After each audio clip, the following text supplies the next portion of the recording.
We are a blended family. We are a blended family. We are a blended family. We are a blended family. We are a blended family. We are a blended family. We are a blended family. We're a blended family. We are a blended family. We are a blended family. We are a blended family. And we are a blended family. Hi, we're Doctors Larry and Carol Snap. We're glad to have you with us today. Okay. Blended families, week 12 of 12. To earn respect, give respect. The scripture says you reap what you sow. So if you're sowing disrespect, that's what you're going to get back. I would like to start with the golden rule because that's how we're supposed to treat people, right? He who has the gold makes the rules. That's the golden rule. No? Or do unto others before they do unto you. It's another version. Well, it's not exactly what's in the scripture. Not quite. What? I said not quite. Not quite. If we look at Matthew 7:12 and Luke 6:31, we get the real one, which is do unto others as you would have them do unto you. So treat others the way you want to be treated. Pretty simple. Yep. Right? Some people are just evil. And that's where the real challenge comes, the spiritual warfare, because there is evil in the world. Yeah. And as Christians and people who are supposed to love our neighbors, we just have to deal with that stuff. But as Christians, we are supposed to treat others the way we want to be treated, which is with respect and love. Okay?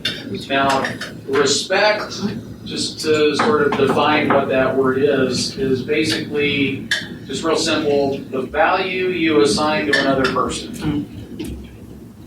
And obviously we assign different values to different people. You would probably assign a different value to, the CEO of some big company versus somebody who's standing on the corner with a sign. That's our nature, just different values. The trick here is to see everyone as a person created by God in His image, and so really we're all created with the same value to God. Now the challenge here again is for us to kind of put that kind of value on people, everybody, right? But being sinners and being fleshly and that's our nature is just to be selfish. We tend to put a higher value on ourselves than anybody else. And so then things kind of go south from there. But just for definition purposes, respect is the value you assign to other people. Now, we have things in culture today where there's really not a lot of respect. We see degradation in that area, especially. And we look back into the 70s up through 1999, they tend to call that the me generation. And I suppose that's the generation that I would have been part of racing, right? So, growing up in the generation prior to that, I got out of high school in 71, so I grew up right before that. My folks had it rough. They basically grew up during the Big Depression, so they were very frugal. They didn't throw stuff away. They tried to fix it if it broke, those kind of things. But they wanted my generation to have things better than they did. And now, then I come along and I want, the next generation to do better than I did. But what that did was like, whatever you want, you can have it. Because, times were mostly pretty good in there, especially once you got into the 80s, they were pretty good. 70s, not so much. Vietnam was going on, gas shortages and things like that. But then we got into the 80s, and then things really started booming again. So, especially in the I wanted to say that the song that kind of depicts that era was McDonald's song. You don't hear it anymore, but it was "Have It Your Way." yeah. Have it your way at McDonald's. Right. But it's you don't hear that anymore. But yeah, that kind of depicts the new generation. Whatever you want, Mm-hmm. you can have it, right? But in this, they really became very self-centered, very selfish, and their parents, like my generation, they really weren't taught. No, we did, because we're from that generation that learned that, right? But we did our best. But like our kids, they don't hardly do that at all. Nope. And the kids is like they're free range. They just kind of run around and do stuff. And they get yelled at a lot, but nothing else really ever happens. They didn't learn respect for elders, for one. They didn't learn respect for other people in general, and they sure didn't learn respect for authority. It's all everything against that, right? Kids today, especially with technology and everything the way it is, if you see 3-year-olds that are helping grandma do their iPhone and stuff, trying to figure it out. So the younger people will look at the older people as just like they're idiots. They don't know anything. It's like Ian yesterday trying to explain that game to me. Oh, right. I said, all right, I'll play it. He said, you play this game with me, Grandma. I said, fine, how do you play it? Well, I'm going to tell you. He's 4 years old. And he opens the can up. It's, I Spot It, I believe is the name of it. And on a card, there's 2 cards. You put 2 cards up at one time, and they've got 5 or 6 things on it, each one of them. And you have to pick the one thing that goes on both of the cards. Well, I understood what he was saying, but he was explaining it so different. The first time I'm looking at him like, I don't understand what you're saying. He says, Grandma, watch me. Like he could tell I was Yeah. 4 years old. Like we say, by the age of 3, they know who's in charge. You, Yeah, really. 3 years old, you know who's boss. Yeah. So, and each generation tends to get a little more degraded, Yeah.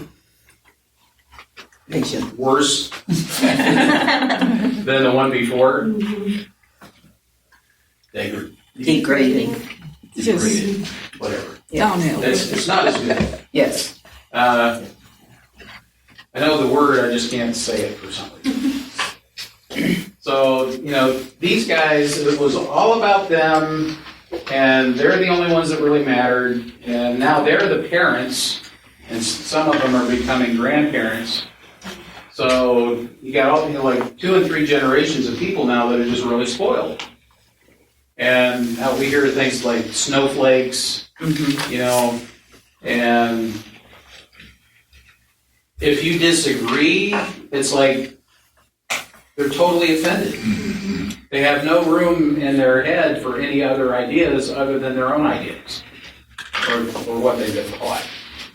So, and anybody that has any authority, they're just somebody to resist, right? Not respect, but resist. So resisting is what most of them are doing nowadays. Now, this is a blended families class, so we're talking about respect and everything, and most of this is for people that are either planning to be blended or they recently blended, or even if they've been blended for a long time and they're still working some things out.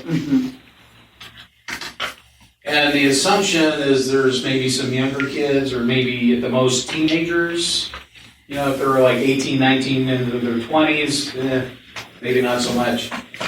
But blended families really need to show lots of respect. Now, we're talking spouses need to really show lots of love, mercy, grace, and respect to one another. Because as we've stated in some of the other classes, the primary purpose of two people being married and then having kids is to show the kids how to do godly marriage. That's why you're there. And having kids, because way back in the beginning, God told Adam and Eve to be fruitful, multiply, take dominion, and all that kind of stuff.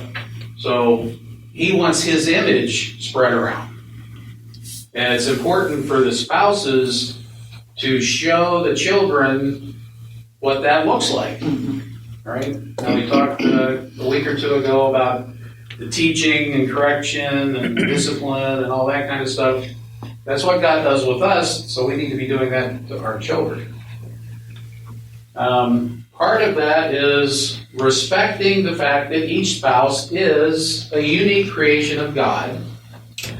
Well, you look at Psalm 139:14. There's, for fearfully and wonderfully made. Right? And in a marriage, it's really important for each spouse to see their spouse like that. Because marriage is spiritual warfare, if we're not aware of that, we'll fall victim to the lies of the enemy.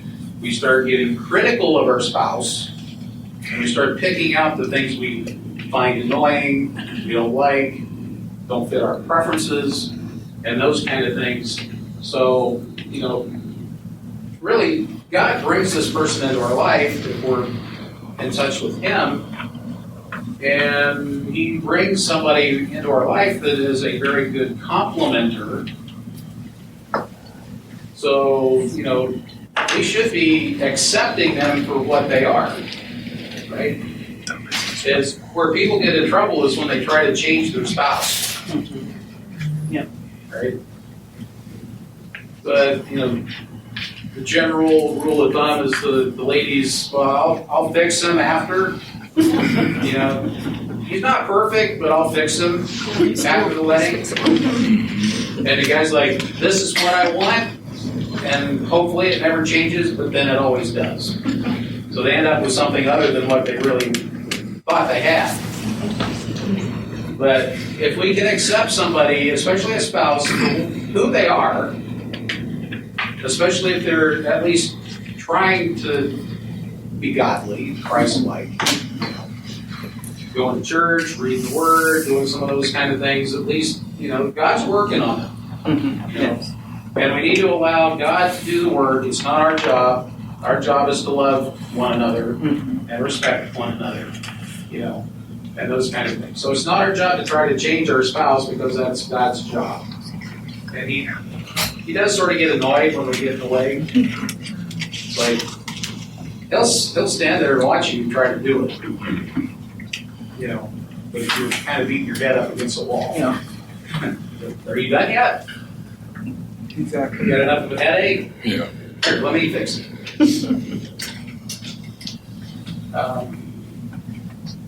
You really can't talk about respect without touching on Ephesians 5:33, where it says, husbands, love your wife as Christ loved the church. The church is Christ's bride. He gave His life for His bride. And there's another scripture that says there is no greater love than laying down one's life for a friend. A spouse should be the best friend. And we counsel a lot of people, and for us, it's always, how do these people end up together anyway? Not all the time. No, not always, but frequently. And it's like, these people don't even like each other. How do they end up together? That's how they call us. Well, that's why we're talking to them, I guess. And it's probably, more than likely, we talked in some of the other classes, it's like, if God's not involved, it's probably the wrong person at the wrong time for the wrong reason. Right. And, it's probably a lust thing, and then when that wears off, now you start getting critical. Now reality hits. Yeah, reality is setting in, and now it's all, well, I don't like this, and I don't like that. And This is You're a Christian Living Radio. POS, and this and that, and everything else, and just went out. Well, that's because God wasn't involved. Yeah. Right? Now, if you, like we said before, if two lost people end up coming to the Lord, God can come into a covenant with that and redeem it and make it awesome. That's really good. But it takes two. Yes. One person can't fix a marriage. They can fix themselves, Right. which might make the marriage better.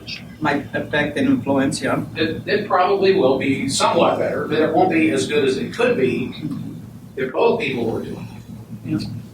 So Ephesians 5:33, husbands love your wife, wives respect your husband. Now we talk, especially in this class, about the husband needs respect. It's not a want, it's a need. And the wife needs to be loved. We have a little circle over there. Some people call it the psycho cycle. Some people call it the crazy cycle. Sometimes we call it the marriage merry-go-round. We were at a conference here many years ago with Emerson Eggerich, and that's sort of his visual representation of what's going on in this particular scripture. Now, and I'll go ahead and go through that. But, I mean, he's a pastor. He read through the Bible like every year for 20 years.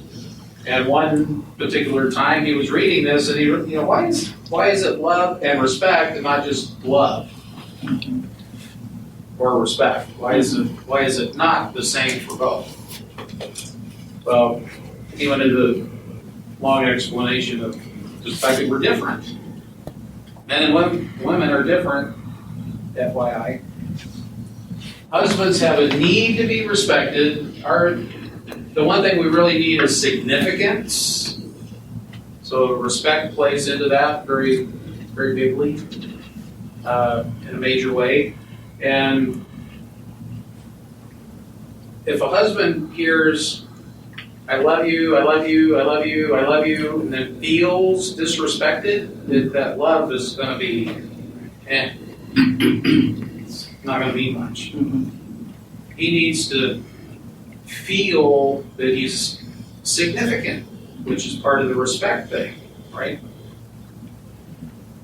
The wife needs to feel that she's loved. I mean, guys, if you're telling your wife you respect them, it's kind of the same thing. It's like, so what? Do you love me? No. Right? No. That's what happens there. But he used to call, like pink and blue. We each have our air tanks, and guys talk to guys. That's blue talking to blue. We understand things, and everything we do pretty much is on a respect level. Especially at work, you're in the office. Things are based on respecting authority, respecting position, and those kind of things. In most places I've ever worked, you didn't hear guys, especially going, hey, I love you, man. You just didn't hear that. No. So over here, if we look at what really happens, now this is like part of that spiritual warfare stuff, right? A week or so ago, we were talking about responding versus reacting, right? And this is kind of an important factor here. And basically, we always just start at the top, and monitors weren't doing so well, so I didn't do the arrows. But let's just say, without love, we'll start at 12 o'clock. Without love, she reacts without respect. So now, this is like just the opposite of what the scripture is. Because this is our nature. This is us and our flesh here. So without love, she reacts without respect. So she's not getting what she wants, so now she's not going to give him what he wants. Right? And without respect, if he's feeling disrespected, he's going to react without love. So he's going to start withholding love. Now, if we take the outs out and we just say with love, now we can say she responds with respect. And with respect, he responds with love. But our flesh is just this crazy cycle, and everybody does it. We still do it. But just not very often and not for very long. You know, but it's part of recognizing that you're on the ride. Right. And we found ourselves on it frequently in those first few months. Oh, yeah. Right? It's like, I love you, I just don't like you. You know, those stuff like that. But that is Ephesians 5:33 in a diagram. And it's, if you do the withouts, then that's the reaction in the flesh. If you do it with the withs, then it's a respond, and then things go the way they're supposed to. Okay, self-respect. You know, the scripture says, love your neighbor as yourself. So it's important to have a good value of yourself, right? But you have to stay humble. You can't be putting yourself above everybody else. You have to have an understanding of the fact that God loves you. So you have a very high value. But you're no more valuable to God than anybody else. Right? So that kind of perspective can help you stay humble.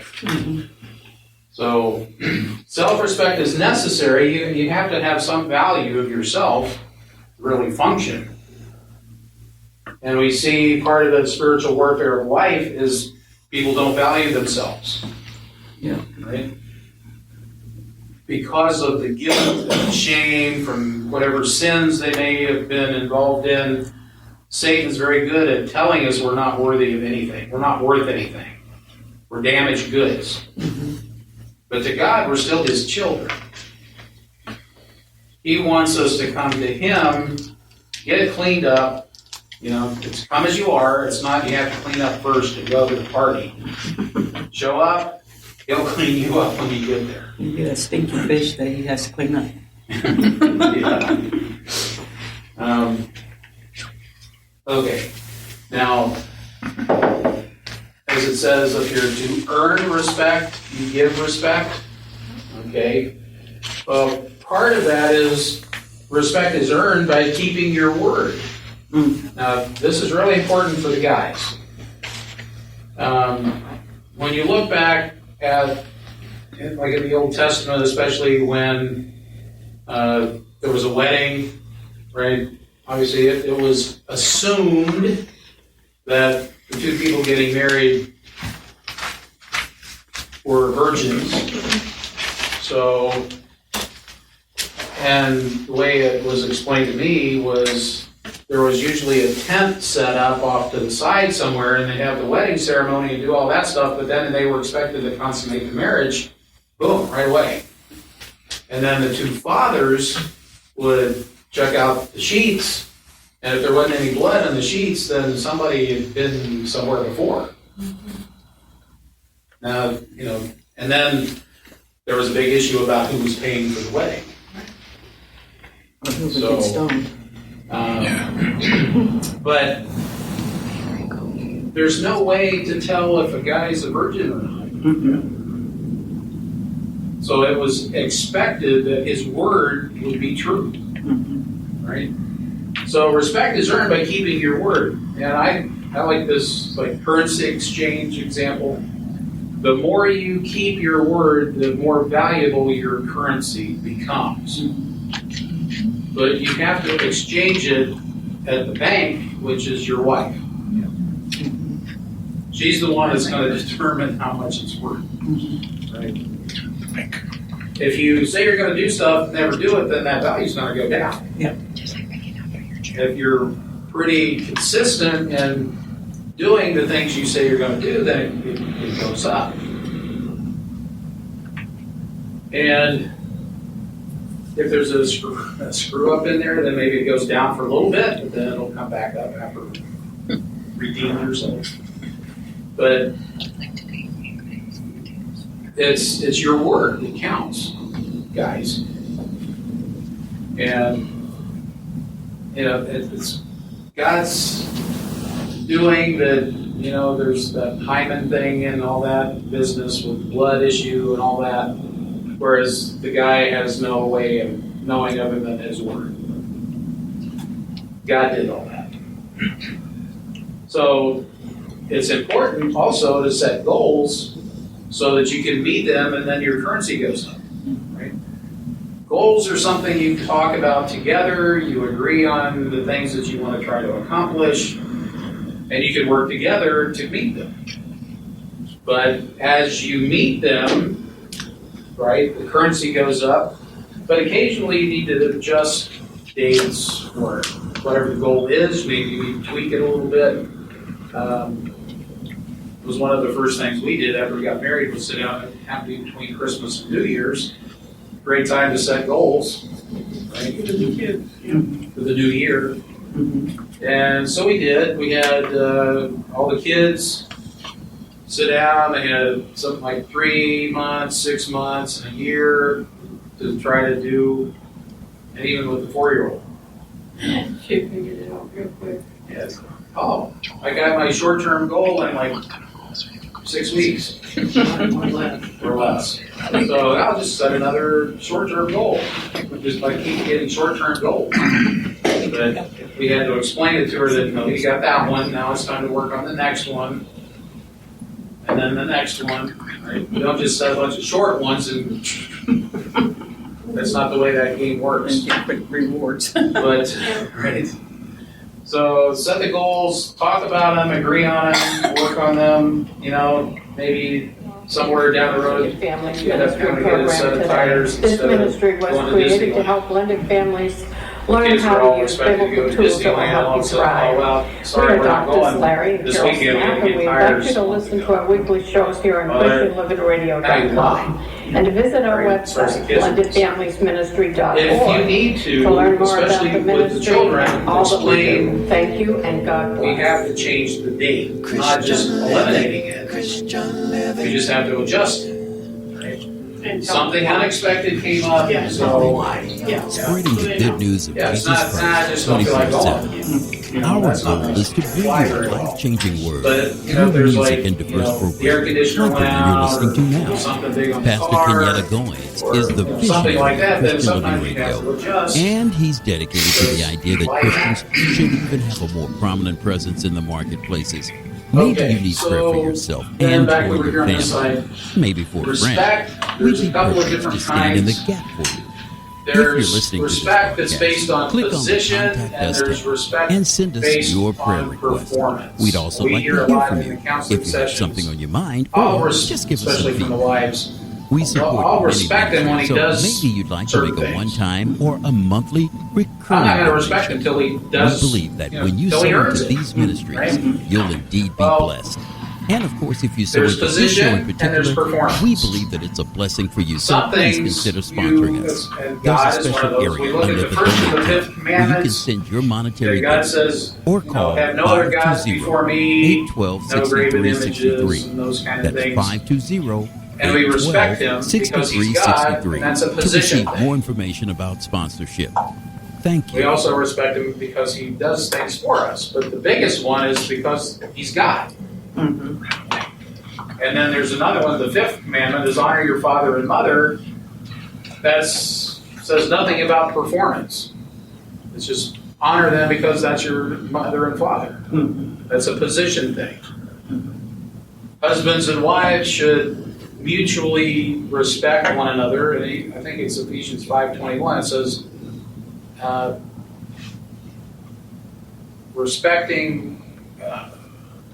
submitting yourselves one to another. All right? So that's respecting each other as equals. Right? But it has nothing to do about performance in there. It's just because you're spouses, you should see each other as equals, you should see each other as equal in value, and you should respect one another just based on that position that you have. It's not based on your performances. Now, because we're human, because we're in the flesh a lot, performance has a big impact on that.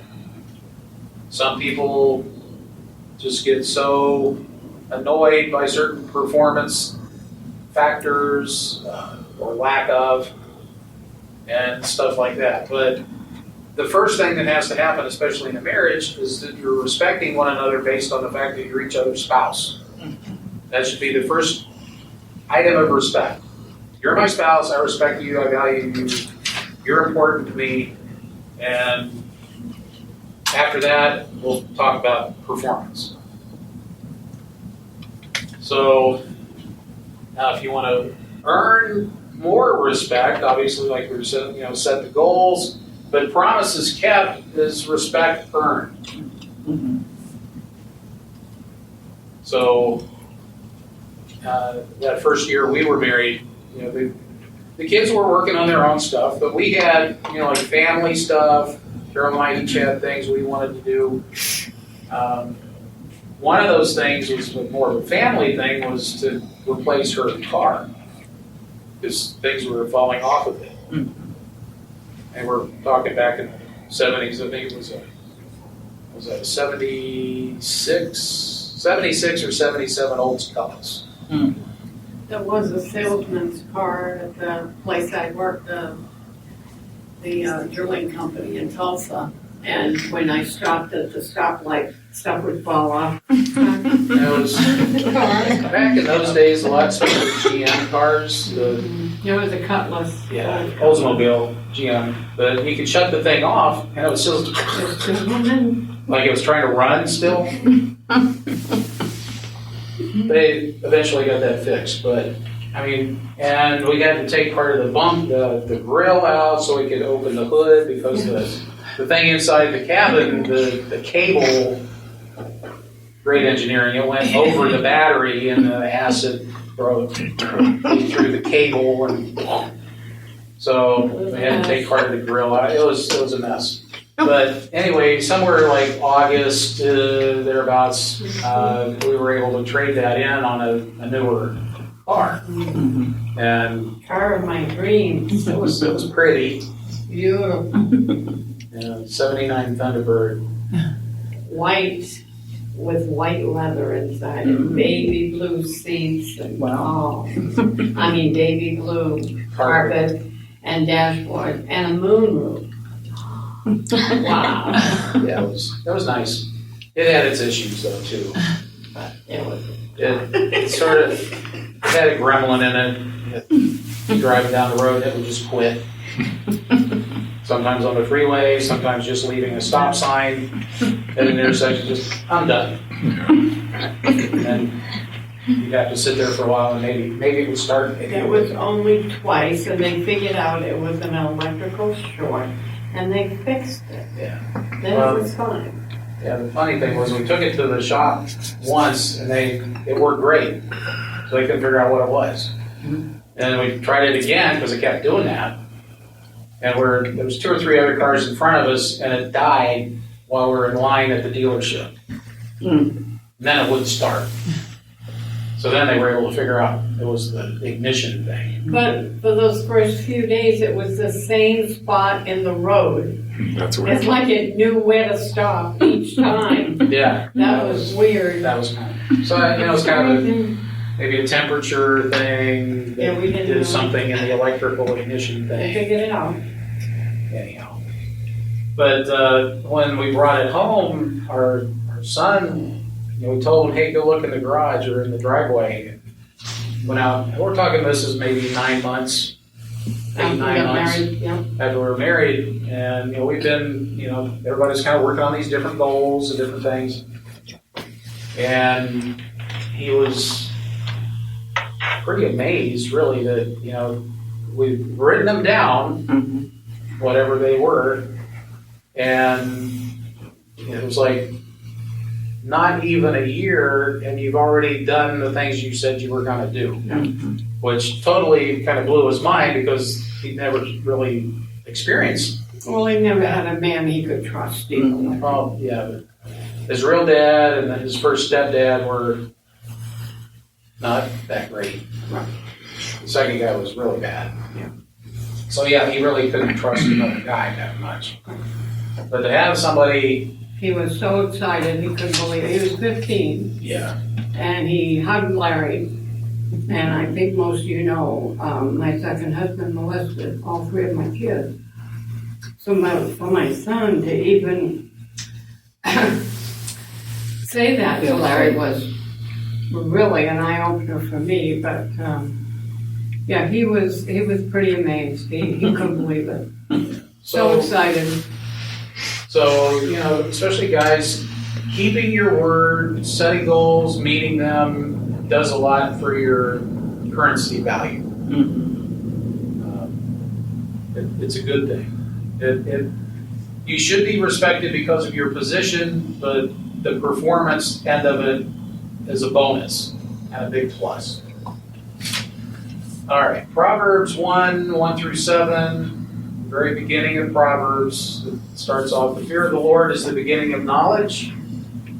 Now, obviously it's talking fear here, but that's more like respect. Respecting God for who He is. The reverence, not, ooh, scary, not that kind of fear. Respect and reverence, of someone in that position of being God who created you. I mean, that's due some respect. But it's also the beginning of knowledge. So I guess I'll go there. What we see, especially with all the different debates going on and everything in the political world, when you understand this and you hear what people are talking about, I mean, it's like they don't have any knowledge, right? From a biblical perspective, at least. So much of this stuff is all just whatever sounds good, whatever feels good, but there's no truth in it. So, and you can tell they don't have this, right? It's like they want to get rid of that, right? Proverbs 16:31, Leviticus 19:32, basically it talks about respecting your elders, right? For the younger people to respect, like honor your father and mother, for example, right? But even the elders, we've been around a while. We've been around the block a couple times. We know where the landmines are. We know where the potholes are. We can help you avoid those. But because of the culture the way it is today, the younger people basically have no need, no interest, no use for their elders. Because the elders, a lot of them don't know the technology that they know. So what are they going to teach them? Right? Oh, they can teach them about life. Yeah. It's not just about the technology. There's a verse in the Bible that talks about that a smart person learns from his mistakes, but a person with wisdom learns from someone else's mistakes. Right. And that's where the elders, to me, growing up, were very important because they had wisdom, and you learn from them. And more than likely, they love you, they're going to give you good advice. So that's where the wisdom in a young person sets in. It's if they learn by the mistakes of others and they know not to make them. Yeah, there's knowledge and there's wisdom. Yeah. Right? Knowledge is when you screw up. Wisdom is learning from someone else's screw up. Right? It's respect. It's one of those things where it's not that common anymore. Especially the younger people with the older people. I mean, it used to be, that's just the way it was. People were more family oriented. a lot of the elders actually lived with the younger folks. Now they just ship us all out into the assisted living or nursing homes, you know. And the older folks are forgotten. There's no use for them, right? And it's like, aren't you dead yet? It's terrible. Yeah, that's kind of how kind of the way they look. sometimes. So, And I was thinking when you were talking about that, I was thinking about the two trees, what you were talking about, the tree of the knowledge of good and evil and the tree of life. And until we know Christ, we are all in that tree of the knowledge of good and so right. I look at that technology as still being in that tree. Oh, yeah. You might be a little bit higher in that tree and you look down on others and think you're better than, but you're still in the wrong, like you said, you're still in the wrong tree. Right. So technology itself is not wisdom. And you need the older generation to teach you wisdom because that is what's going to help the next generation to survive. Because if not, they're going to, close in on themselves because they don't have that wisdom of knowing, how to go and where and how to avoid the landmines, like you said. Yeah, and my mom was a home ec teacher, at the school there. She was teaching back then in the 1950s and 60s. It was strictly girls, but teaching them how to sew and manage like banking stuff, cooking, and all that kind of stuff. And then there was shop for the guys. Yeah. And vocational schools were kind of a big deal. You could go someplace and learn how to do something. Be an apprentice. And then you could be your own boss Yeah. in that. Air conditioning, mechanic, whatever. Carpenter. Yeah. But nowadays it's like you're expected to go to college and rack up a bunch of student loans, and then you get a degree in philosophy, and you get out of school with a lot of debt and you can't get a job. And they were saying that there's a lot of jobs I was hearing in Pennsylvania, they're having to go to the prisoners and teach the prisoners how to do certain jobs because people have maybe degrees, for lack of a better word, than just say for an example. But basically, a lot of people, jobs are here, but they're unskilled. Yeah, we've lost skills. Yeah. Right? Because everybody is more interested in their Facebook and stuff, being on their phone, doing technology. Yeah. And, a lot of things like, a lot of manufacturing jobs were basically thrown away. So those kind of skills, nobody knows those stuff anymore.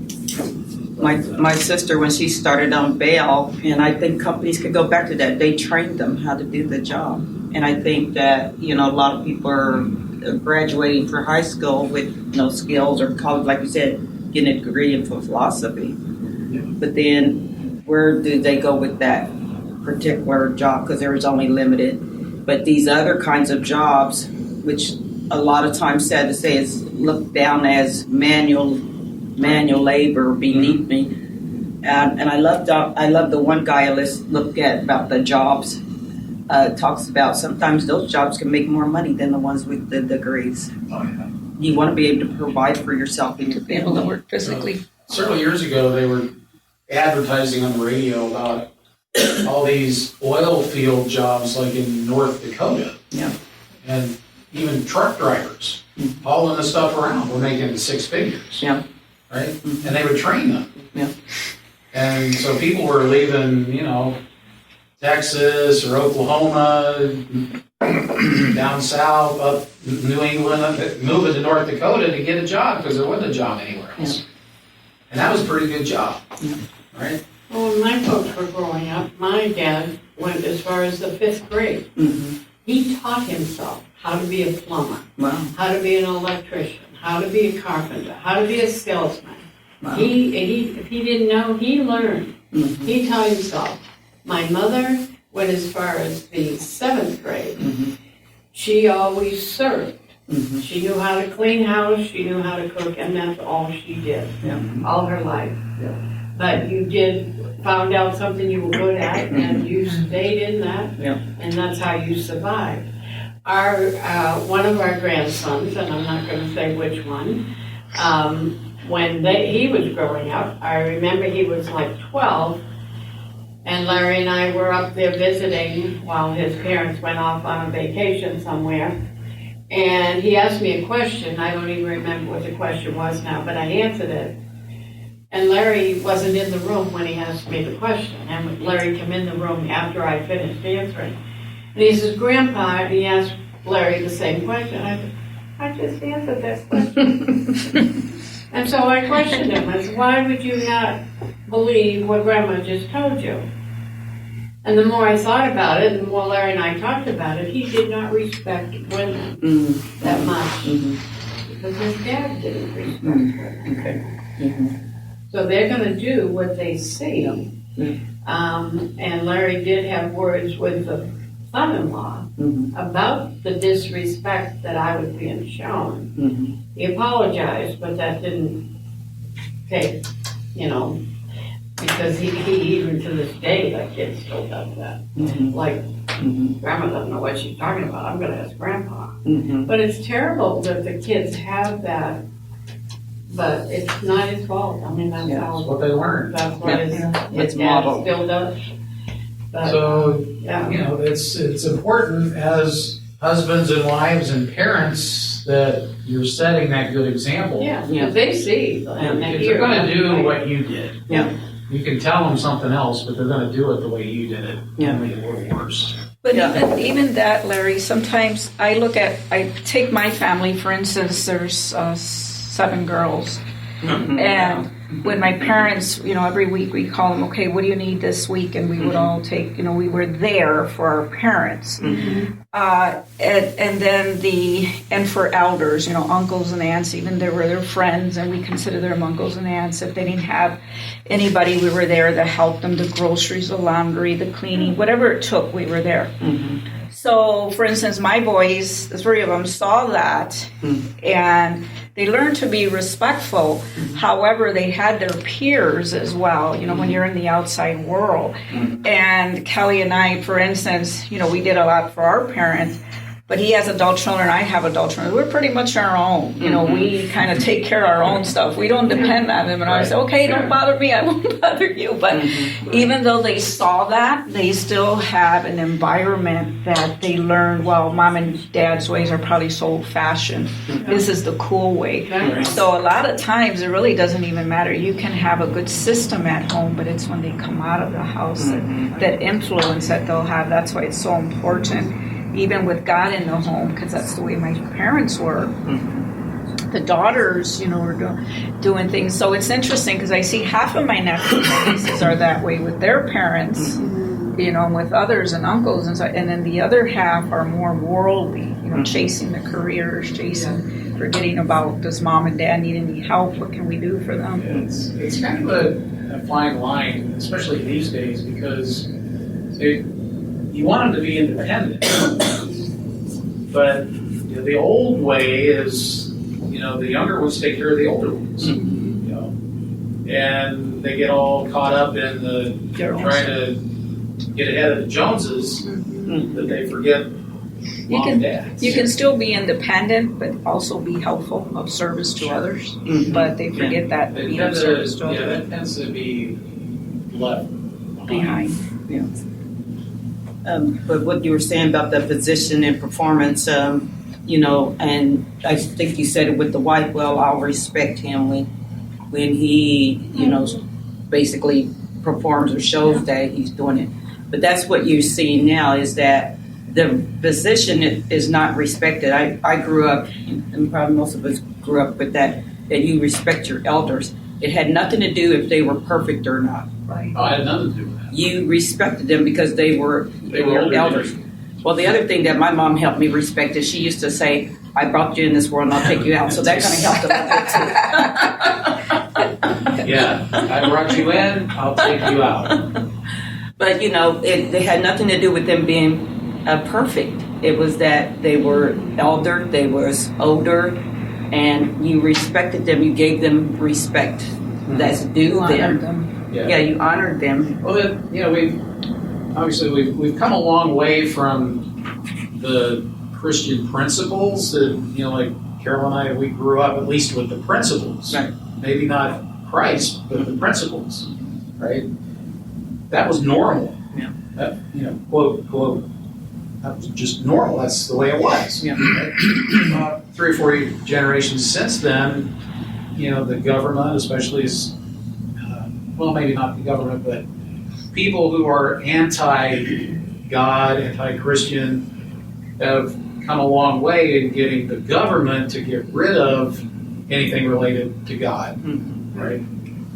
Even though they got, in God we trust on the money and all that kind of stuff, but still the principles are being thrown away, right? So that fear of the Lord is diminishing.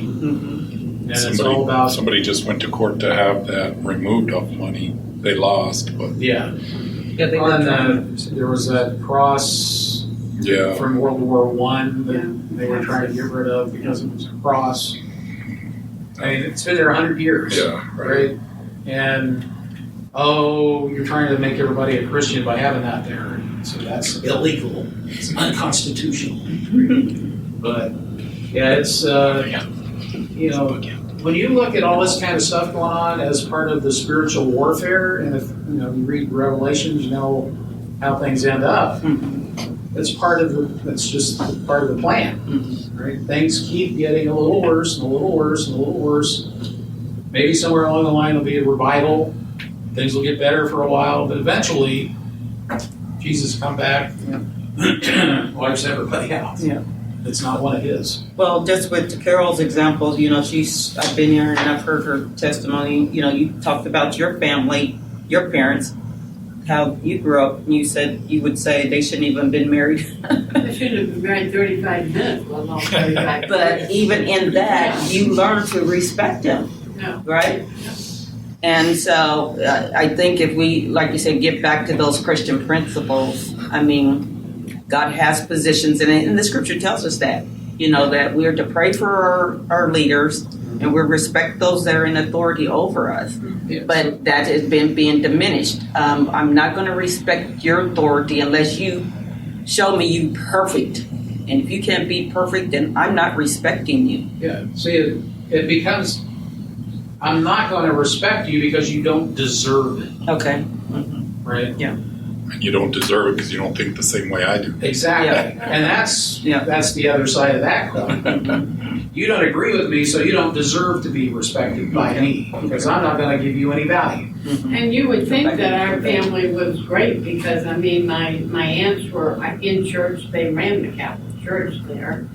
And my mom, myself, my sister, my brother, we were all in that front pew.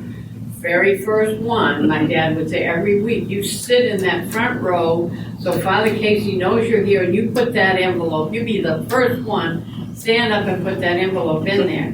My dad's out in the parking lot drinking beer while we're all in there. But he made sure you go put that envelope in. And then he's swearing at us as we're getting out to the car. But, to a lot of people, hey, that's a good Christian family. Oh, yeah, right. But even then, he still respected. He still had some respect. He still made the go sit on the front row and put that envelope in. And then my mother would take me up there for communion. So I'd go in and by myself, and I loved that part. She'd stay out in the car. I'd go in and say my sins, and then my time alone with God. I loved that. Yeah.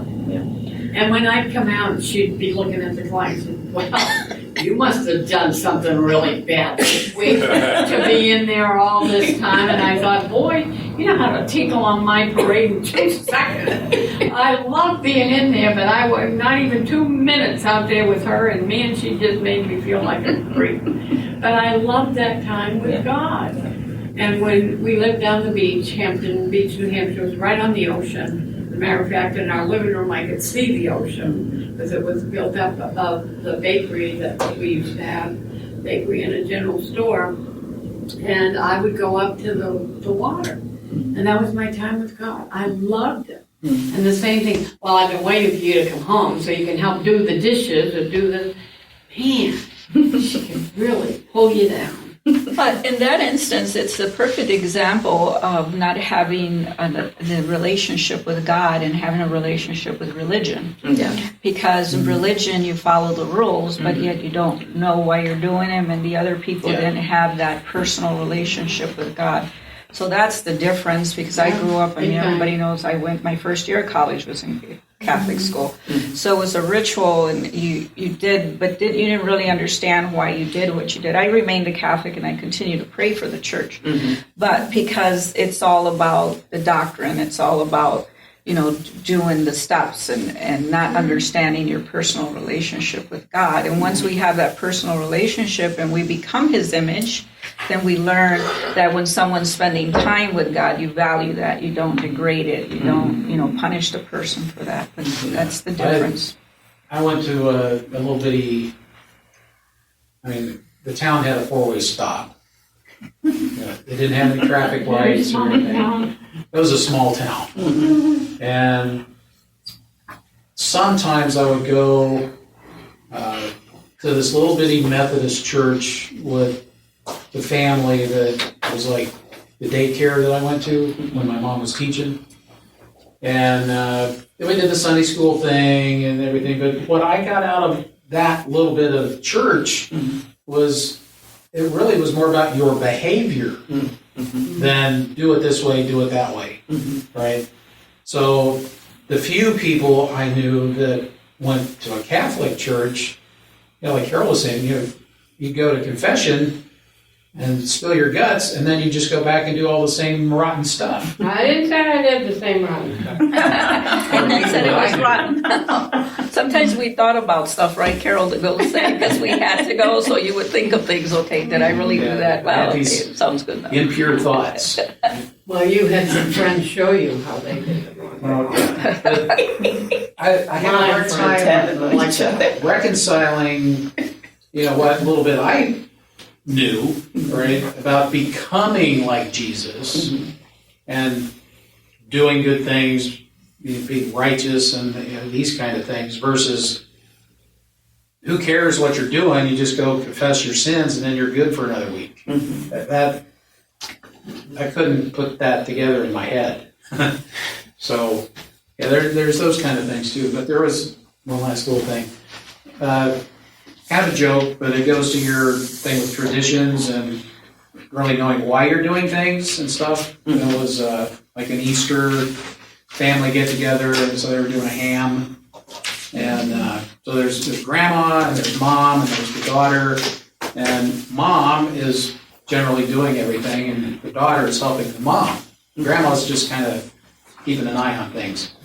And so they're getting ready to put the ham in the dish, or the pan, to put it in the oven, and mom cuts the end of the ham off. And then puts it in. And the daughter's like, hey mom, how come you always cut the end of the ham off? I don't know, ask grandma. Because that's all she ever saw. Right?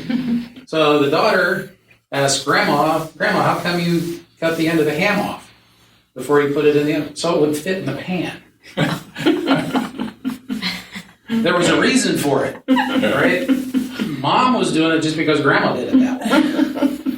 So, and that's kind of the way I see that. It's like people do it because that's what they've been taught.